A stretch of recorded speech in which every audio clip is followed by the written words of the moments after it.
My name's Robbie Winter, and I go to Kirkwood High School. You're a freshman? Yeah, I'm a freshman. Yeah. So you were one of about 12 kids who were part of our first social Yeah. justice camp in a lot of years. It's been a couple of months now, so what reflections, memories, what's still pretty strong in your mind? Well, one of the things I remember a lot was we met someone who taught us about the Ville, and for me that was really new because I grew up in St. Louis City, and I had never heard of the Ville, never been to the Ville, never even thought about there's places with such deep background and such deep history in our city that could really mean a lot. And they might be small on the surface of the whole earth, but in terms of our city, they changed a lot of what our city means.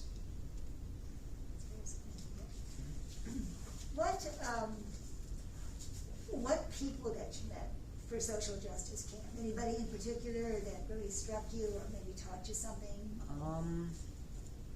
I don't think I met anyone in particular, but a whole lot of just different people with different experiences. I guess it was kind of combining all of them into knowledge, because you learn what they know combined with what you know to kind of create your own new view of the world and just even St. Louis. Well, our very first day we had a speaker, and she was a last-minute change. Yeah. But she talked about your neighborhood and how you can cultivate a neighborhood. I remember you had some very good comments after that. Do you remember that at all?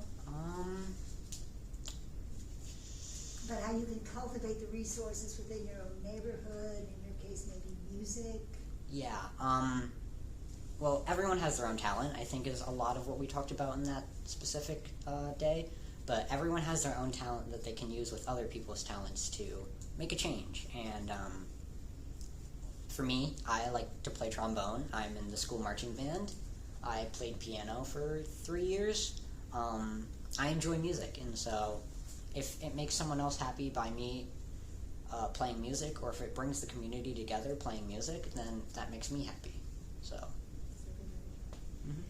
If you, were thinking about social justice camp for next year, if you were to, I don't know if you still know anybody who goes to this program since you're out, in high school now. Yeah. What would you tell them about it? If they said, "What do you think? Should I go? Should I go?" What would you say? I'd say it's a really good experience. It's a lot different from what you expected. You kind of expect it to be blah, blah, blah, person talking there, blah, blah, blah, person talking there, social justice. But it's a lot of hands-on, going to places. You go to a soup kitchen and you make meals. And you kind of learn that, even the smallest things make a huge difference on someone's day. And they're going to really remember that. Just that one meal that we made for the soup kitchen really made someone's day a lot better, because going without food is hard. And being able to have at least one meal a day is really important for a human life. Well, and knowing about that, you're going to have that meal that's coming in. How many, do you remember? I think it was about 150 meals did you make? Yeah, I think it was 100 to 150, yeah. It was a lot of meals. Have you ever done that kind of work before?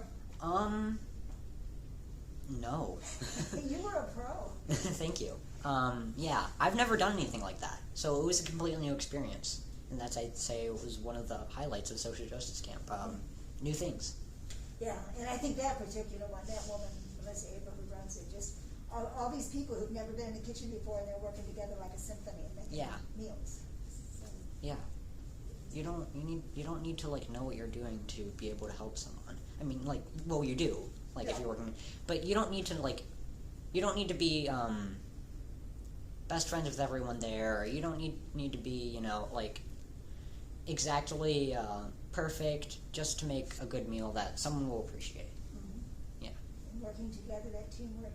And what really struck me with all of you who were in the camp, all 12 of you, you just got to seem to get together so well. Yeah. You probably didn't know anybody, or maybe one or two people. I knew 2 people, and I was super nervous on day one because I didn't know anyone, and I was am I gonna know anyone?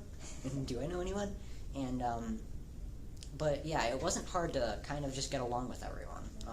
You guys are great. everyone was willing to get along, and I think that's what really made us work well together.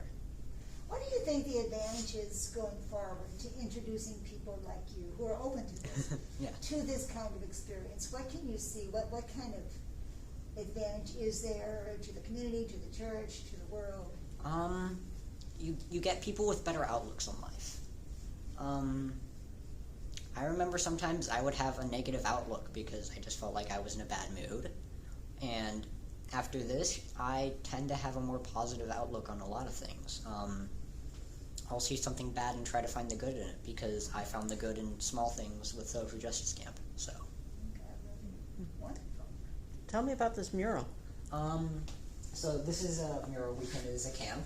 I painted these two, and I think one of the houses over here. It was supposed to kind of represent justice and what justice means. So I think it was like day 1 or day 2, we all got together and brainstormed a couple meanings of what is justice. And so we're kind of showing that just not only in St. Louis, but the whole world, what justice is. And we have some words of just kind of what justice means. Yeah. Exactly. And what inspired you to be part of this camp, or was that someone else's idea? Well, part of it was through this parish, and I've been here a long time where I've been doing whether it's like the religious education program or just different like sandwich Sundays or things like that. And so I knew it was going to be a good experience for me. And so I was confident in saying that, like, even if I didn't know anyone, I was probably still going to get something out of this camp.